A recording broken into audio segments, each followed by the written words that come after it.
move towards the poem The Duck and the Kangaroo, a poem from your Beehive. It's very funny, you know, the characters, the duck and the kangaroo, very odd combination, must say, but let's watch it. It's really fun. This is a humorous poem of a kind known as nonsense verse.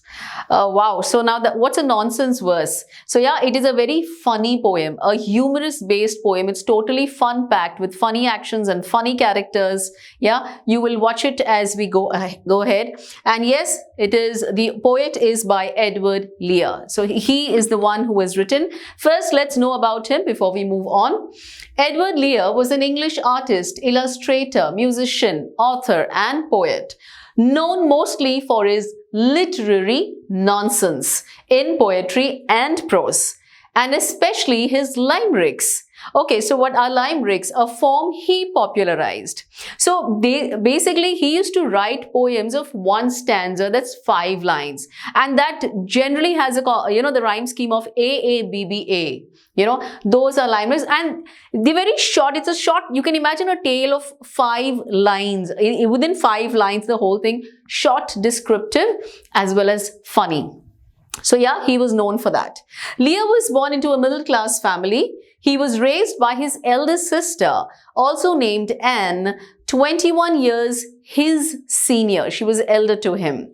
Anne doted on Lear and continued to mother him until her death, when Lear was almost 50 years of age.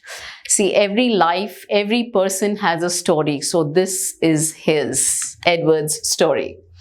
Right, so let's move on to the poem, the funny little poem. Check on the rhyme scheme, and while I'm reading, see what you understand. Enjoy it to the fullest. Yes?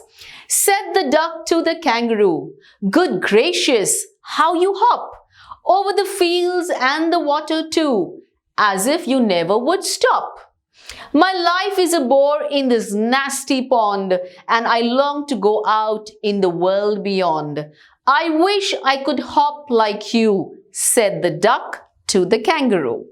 Now here there is a conversation. It is in the form of a poem, yeah, a conversation between the duck and the kangaroo. So now, before I go any further, did you get the rhyme scheme? The last words of every line. Kangaroo, hop, to, stop. So A, B, A, B. Right? Got it? Pond, beyond. C, C. Again, U, kangaroo, A. Right? So please understand the rhyming scheme. Yeah? That's very important when it comes to a poem. We all know that. So let's continue. "Please give me a ride on your back," said the duck to the kangaroo. "I would sit quite still and say nothing but quack the whole of the long day through. And we'd go to the thee and the jelly boli, over the land and over the sea. Please take me a ride, oh do," said the duck to the kangaroo. Said the kangaroo to the duck. Now it's the reply. "This requires some little reflection. Perhaps on the whole it might bring me luck, and there seems but one objection, which is, if you let me speak so bold, your feet are unpleasantly wet and cold, and would probably give me the rheumatiz," said the kangaroo. We will understand this at length. Said the duck, "As I sate on the rocks, I have thought over that completely, and I bought 4 pairs of worsted socks which fit my web feet neatly.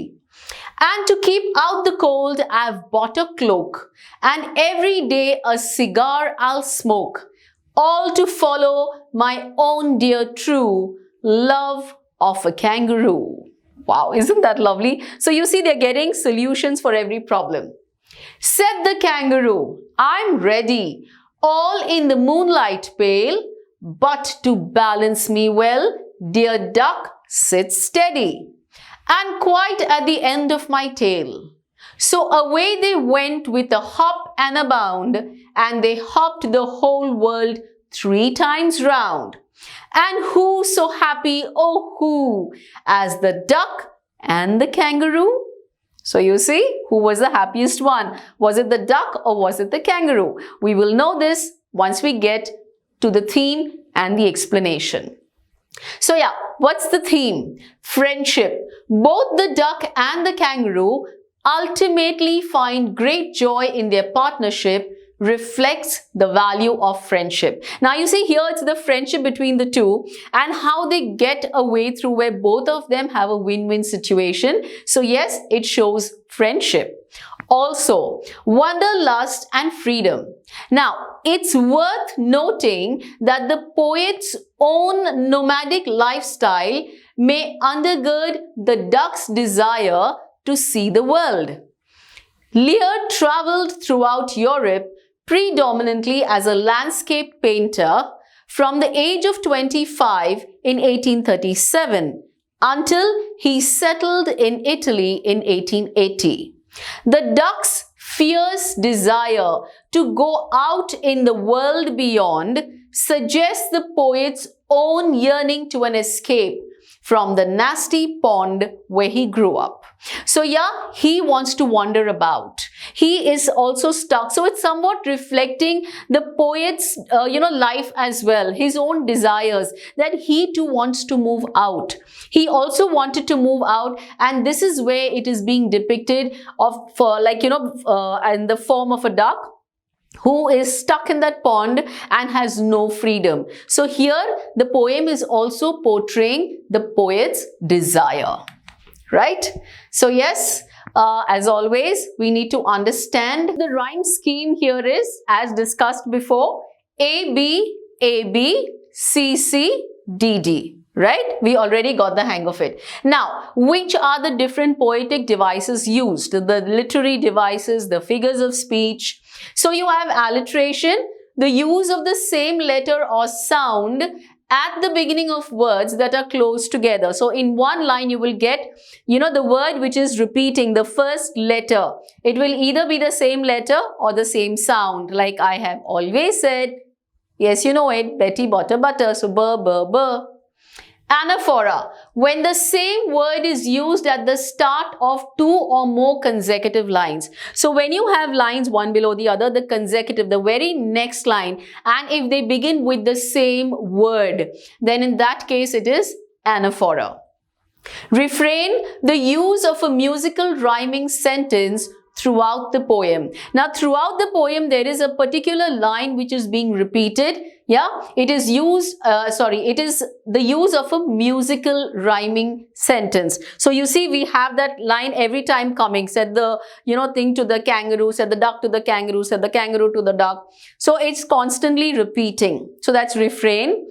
Enjambment, running lines of poetry from one to the next without using any kind of punctuation to indicate a stop. So yes, you have your lines of poetry. Now you have continuous lines. So that line does not stop there. We have the next line, and the next line is continuing without a punctuation at the end of the previous line. So it does not indicate a pause.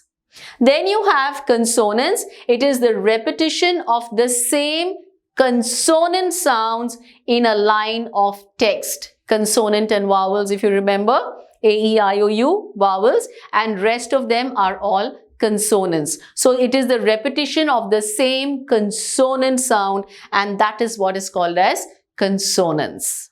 Now, if we look at the first 16 lines of the poem, just like we read the paras there, the first 16 lines here, to understand certain words which we need to make sure that if we understand them, we get to know the poem way better.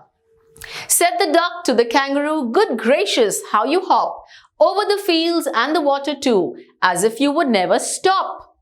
My life is a bore in this nasty pond. What's nasty? It's a very unpleasant or a bad pond. It's so irritating to be there.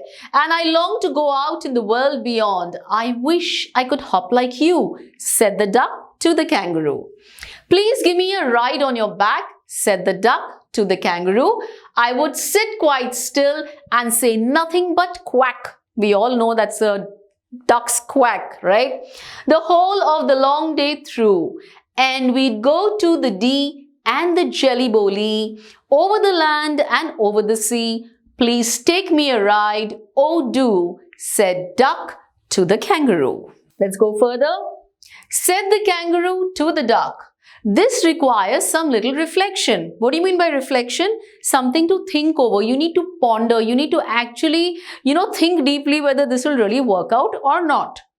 Perhaps on the whole, it might bring me luck, and there seems but one objection, which is, if you let me speak so bold, your feet are unpleasantly wet and cold, and would probably give me the rheumatis, said the kangaroo. Rheumatis?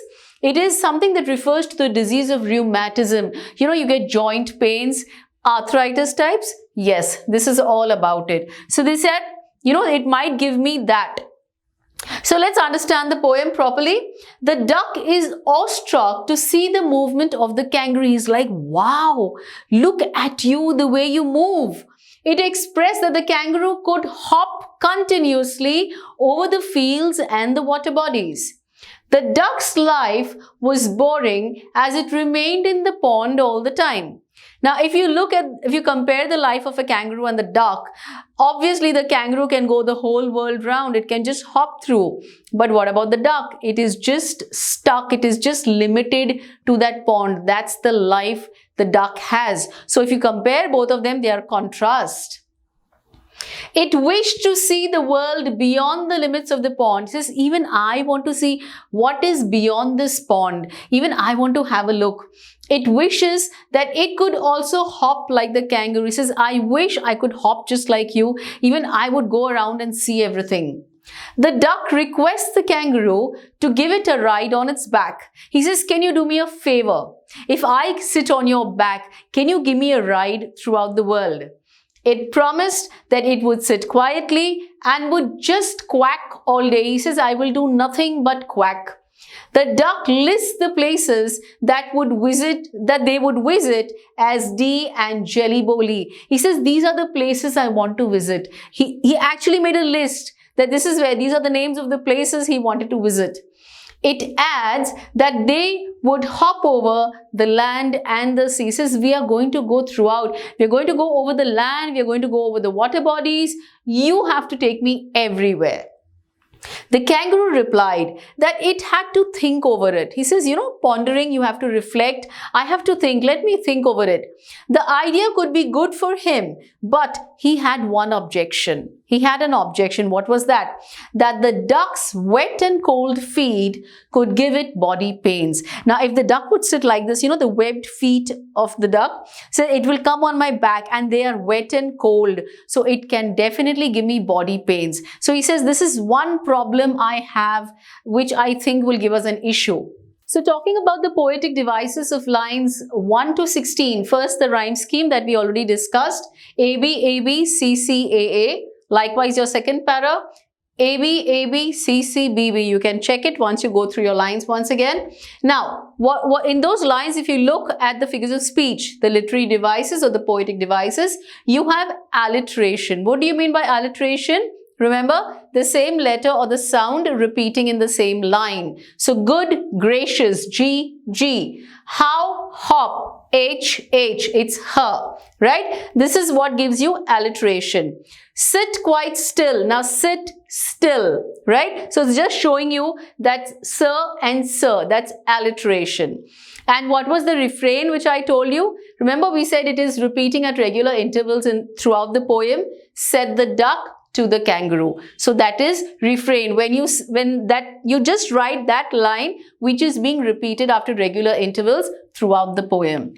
In that case, it is refrain. Now, if I talk of the poetic devices of lines 17 to 24, of course, your rhyme scheme is AB, AB, CC, DD. You look at the last words.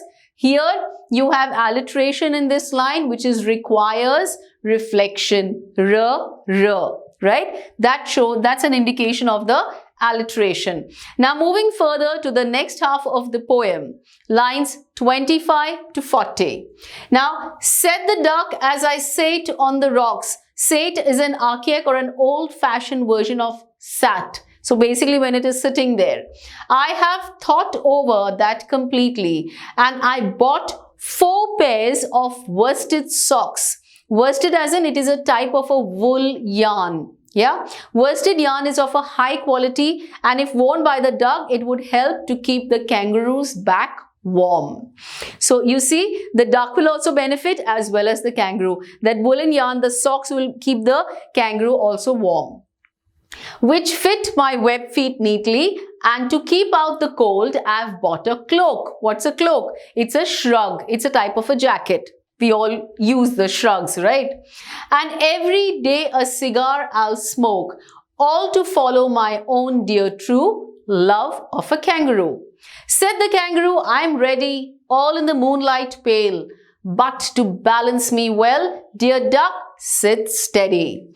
And quite at the end of my tale.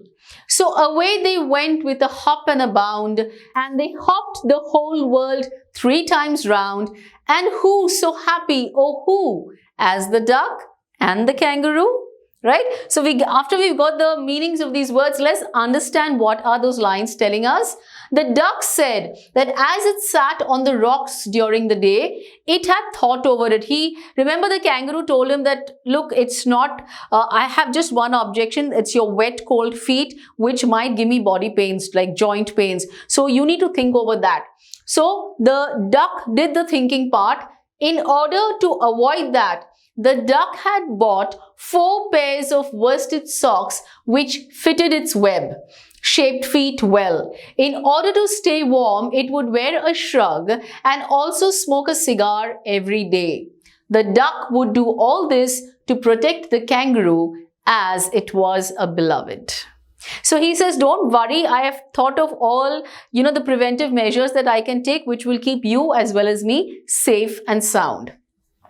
The kangaroo was satisfied with the duck's response and got ready for the ride. He says, okay, then we are all set to go.